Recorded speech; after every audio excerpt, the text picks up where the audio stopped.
கிறிஸ்து இயேசுவில் என் அன்பு சகோதர சகோதரிகளே, இயேசுவை காண்போம் இறையாட்சி வழியாக உங்கள் அனைவரையும் சந்திப்பதிலே மிக மகிழ்ச்சி அடைகிறேன்.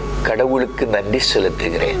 இயேசு தாம் பாடுபடுவதற்கு முன்பு பெரிய வியாழன் என்று சொல்லப்படுகின்ற வியாழக்கிழமை பாதம் கழுவின நிகழ்வையும் குருத்துவம் நற்கருணை ஏற்படுத்திய நிலையையும் புதிய கட்டளை அன்பு கட்டளையை வெளிப்படுத்திய நிலையையும் நமக்கு உணர்த்தி இன்றைக்கு இந்த நிலைகளை சிந்திக்கவும் தியானிக்கவும் அதனுடைய ஆழங்களிலே கடந்து சென்று வாழவும் நமக்கு உணர்த்தப்படுகிறது. பொதுவாக விருந்தினர்கள் தங்களுடைய வீட்டிலே வரும்பொழுது அவர்கள் தூசு படிந்த சாலைகள் வழியாக வரும்பொழுது வீட்டிலே அந்த விருந்தினர்களுடைய கால்களை கழுவுவார்கள், கழுவி வரவேற்பார்கள். இது அவர்களுடைய மரபாக இருந்தது. இயேசு தம்முடைய சீடர்களை ஒன்றிணைத்த பொழுது அந்நேரத்தில் ஒருவர் மற்றவருடைய பாதங்களை கழுவ யாரும் முன்வரவில்லை. காரணம், அது ஒரு சிறியதாக தரக்குறைவாக தாழ்வாக நினைத்து அந்த கால்களை கழுவ யாரும் முன்வரவில்லை. ஆனால் இயேசு அவர்களுடைய பாதங்களை கழுவ முன் வந்தார்.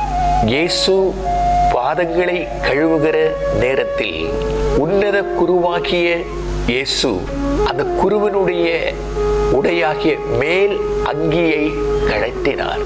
மேல் அங்கியை கழற்றிவிட்டு இடுப்பிலே ஒரு கச்சையை கட்டி கொண்டார். இது எதை குறிக்கிறது? குருவினுடைய தலைமை என்ற ஒரு நிலையை விட்டு இறங்கி அடிமையினுடைய வஸ்திரத்தை, அடிமையினுடைய உடையை இடுப்பிலே கட்டினார். இடுப்பிலே கட்டப்பட்ட கச்சை எதை குறிக்கிறது என்றால் அது அடிமையின் வஸ்திரம், அடிமை என்ற ஒரு நிலையை வெளிப்படுத்துகிறது. அன்புக்குரியவர்களே, இயேசு சீடர்களுடைய பாதங்களை கழுவுகிறார். கழுவுகிற நேரத்தில் பேதுரு சொல்கிறார், ஆண்டவரே, நீரா என் பாதங்களை கழுவுகிறது? ஒருபோதும் நான் அதை அனுமதிக்க மாட்டேன். இயேசு சொன்னார், நான் உன்னை கழுவாவிடில் உனக்கு என்னோடு பங்கில்லை என்று சொன்னார். பேதுருவை, மற்ற சீடர்களை, எல்லாருடைய பாதங்களையும் இயேசு கழுவிவிட்டு மீண்டும் அவர் மேல் அங்கியை அணிந்து கொண்டார். இதை எதை குறிக்கிறது? ஒரு பணிவிடை செய்கிற தலைமை இடத்திலே இருக்கிறவர்கள் அந்த மேல் நிலையிலே இருக்கிறோம் என்ற ஒரு நிலையை விட்டு இறங்கி பணிவிடை செய்ய வேண்டும். மீண்டும் பணிவிடை செய்துவிட்டு மீண்டும் அந்த அங்கியை அணிந்து கொண்டார். என்றும் அவர் குருவே. இயேசு சீடர்களை பார்த்து ஒரு மாபெரும் உண்மையை வெளிப்படுத்தினார். உங்கள் ஆண்டவரும் போதகருமான நானே உங்களுடைய பாதங்களை கழுவினேன் என்றார். நீங்களும் ஒருவருடைய மற்றவர்களுடைய பாதங்களை கழுவுங்கள், நான் உங்களுக்கு மாதிரி காட்டினேன். இயேசு நம் ஒவ்வொருவருக்கும் மாதிரி. அவர் நமக்கு மாதிரி காட்டினார். உன்னை நான் கழுவாவிடில் உனக்கு என்னோடு பங்கு இல்லை. உன்னை நான் கழுவாவிடில் உனக்கு என்னோடு பங்கு இல்லை. பாதம் கழுவினேன், மாதிரி காட்டினேன், அன்பு செலுத்தினேன்.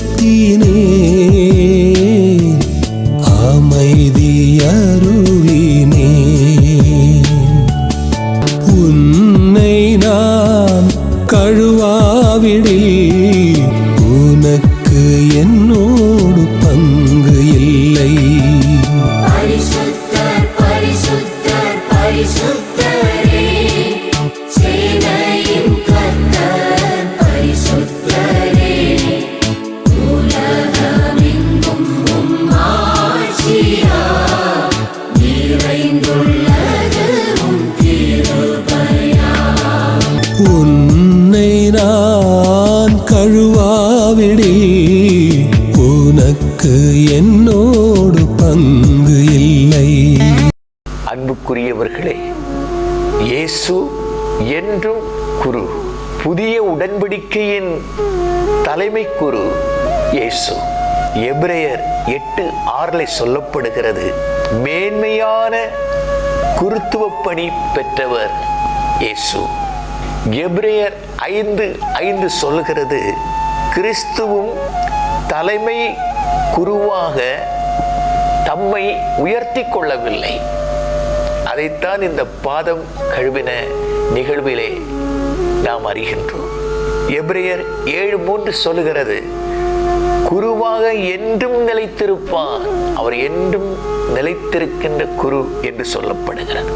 ஆகவே இந்த பாதம் கழுவி நான் உங்களுக்கு மாதிரி காட்டினேன் என்று சொன்ன இயேசு, அதன் பிற்பாடு பேதுரு தன்னுடைய வாழ்விலே அவர் எழுதிய திருமுகத்திலே இப்படி எழுதியிருக்கிறார்.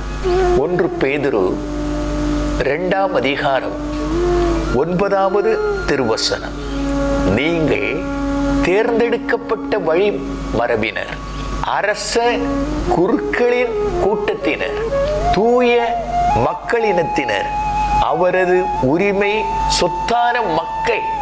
எனவே உங்களை இருளினின்று தமது வியத்தகு ஒளிக்கு அழைத்துள்ளவரின் மேன்மை மிக்க செயல்களை அறிவிப்பது உங்கள் பணி. இதை இந்த இயேசு நான் உங்களுக்கு மாதிரி காட்டினேன் என்று சொன்ன இந்த பாதம் கழுவின நிகழ்விலிருந்து பேதுரு ஒவ்வொரு மக்களை குறித்தும் ஒவ்வொருவருடைய பணிகளை குறித்தும் இதை வெளிப்படுத்துகிறார். ஆகவே தான் 1 பேதுரு 2ஆம் அதிகாரம் 5வது திருவசனத்தில் சொல்லப்படுகிறது, நீங்களும் கவனியுங்கள், நீங்களும் உயிருள்ள கற்களாயிருந்து. ஏனென்றால் இயேசு உயிருள்ள கல், அவர் உயிருள்ள கல். பேதுரு சொல்லுகிறார், நீங்களும் உயிருள்ள கற்களாயிருந்து ஆவிக்குரிய இல்லமாக கட்டி எழுப்பப்படுவீர்களாக. ஆவியினுடைய கனிகள், ஆவியினுடைய கொடைகள், வரங்கள் ஆவிக்குரிய இல்லமாக கட்டி எழுப்பப்படுவீர்களாக. தொடர்ந்து அதில் படிக்கிறோம், இயேசு கிறிஸ்துவின் வழியாய், இயேசு கிறிஸ்துவின் வழியாய், கவனியுங்கள், இயேசு கிறிஸ்துவின் வழியாய் கடவுளுக்கு உகந்த ஆவிக்குரிய பலிகளை படைக்கும் தூய குருக்களின் கூட்டமாகவும் இருப்பீர்களாக. ஆவிக்குரிய பலிகளை படைக்கும், ஆவிக்குரிய பலிகளை படைக்கிற, ஆவிக்குரிய பலிகளை படைக்கின்ற குருக்களின் கூட்டமாக இருப்பீர்களாக. இதை பேதுரு தெளிவாக வெளிப்படுத்துகிறார். நாம் ஒவ்வொருவரும் ஆவிக்குரிய பலிகளை ஏறெடுக்கிற குருக்களாக மாறுவோம். நான் இந்த திருவசனத்தை நினைக்கும் பொழுது, உணரும் போது, தியானிக்கும் போது, ஜெபிக்கும் போது, லூக்கா நற்செய்தியில் உள்ள குட் சமாரியன், நல்ல சமாரியன் என்ற அந்த நிகழ்விலே கள்வர்களுடைய கையில் அகப்பட்ட, காயப்படுத்தப்பட்ட, குற்றூராய் கிடந்த, வழியின் ஓரத்திலே கிடந்தவனை பார்த்து லேவியன் கடந்து போகிறார். கவனியுங்கள், லேவியன் கடந்து போகிறார், ஒன்றும் செய்யவில்லை. குரு கடந்து போகிறார், ஒன்றும் செய்யவில்லை. நல்ல சமாரியன் கடந்து போகிறார், அவனிலே மனம் உருகினார், இரக்கம் கொண்டார், எண்ணெயும் ரசத்தையும் வார்த்தார் காயங்களில். அவனை தன் தோள் மேல் சுமந்து ஒரு சத்திரத்தில் கொண்டு சேர்த்து கவனிக்க சொன்னார். மீண்டும் வரும்பொழுது இவனுக்கு செய்ததை வேண்டிய கூலியை நான் கொடுப்பேன் என்று சொன்னார். இதுதான் லேவியன் சென்றார், குரு சென்றார். ஆனால் இங்கு பேதுரு சொல்லப்படுகிற உயிருள்ள கல் இயேசு. நீங்களும் உயிருள்ள கற்களாய் மாறி ஆவிக்குரிய பலிகளை படைக்கும் குருக்களின் கூட்டம், குருக்களின் கூட்டம், குருக்களின் கூட்டமாக மாறுங்கள். குருக்களின் கூட்டமாக இருப்பீர்கள். ஆவிக்குரிய பலிகளை ஏறெடுக்கின்ற, ஆவியினுடைய தூய ஆவியின் செயல்கள் வெளிப்படுகின்ற வாழ்வு மலர வேண்டும். அன்புக்குரியவர்களே, இயேசுனுடைய ராவுணவின் போது அப்பத்தை விட்டு கொடுக்கிறார், ரசத்தை எடுத்து கொடுக்கிறார். இதை என் நினைவாக செய்யுங்கள் என்று சொல்கிறார். இயேசுனுடைய பணி வாழ்விலே இறங்குவதற்கு முன்பு 40 நாட்கள் பாலைவனத்திலே ஜெபிக்கும் பொழுது அவர் பசியாய் இருந்ததை பார்த்து அழகையானவன் இந்த கல்லை அப்பமாக மாற்றும் என்று சொன்னானே. இயேசுவால் கல்லை அப்பமாக மாற்ற முடியும். கடல் மேலே நடந்தவர், இயற்கையை அமைதியாக்கியவர், மரித்தவரை உயிர்த்தெழச் செய்தவர், நோயாளிகளை குணப்படுத்தினவர். அவருக்கெல்லாம் செய்ய முடியும். அவர் எல்லாம் செய்ய வல்லவர். அவர் எல்லாம் செய்ய வல்லவர். ஆனால் அப்பத்தையும் ரசத்தையும் கொடுத்து விட்டு நினைவாக செய்யுங்கள் என்று சொன்ன இயேசு அழகையானவன் சோதித்த பொழுது கல்லை அப்பமாக்கவில்லை. அவர் கல்லை அப்பமாக்க வந்தவர் அல்ல. அவர் மேஜிக்காரர் அல்ல. அவர் உண்மையான குரு, ஆவிக்குரிய பலிகளை ஏறெடுக்கிற தலைமை குரு, என்றும் உள்ள குரு, என்றும் நிலைத்துள்ள குரு. அவருக்கு மாற்றம் இல்லை. ஆகவே தான் அவர் கல்லை அப்பமாக்காமல் இந்த அப்பத்தையும் ரசத்தையும் கொடுத்து விட்டு சொன்னது என்ன? நினைவாக செய்யுங்கள். அன்று கல்லை அப்பமாக்காமல் தன்னை அப்பமாக்கினார்.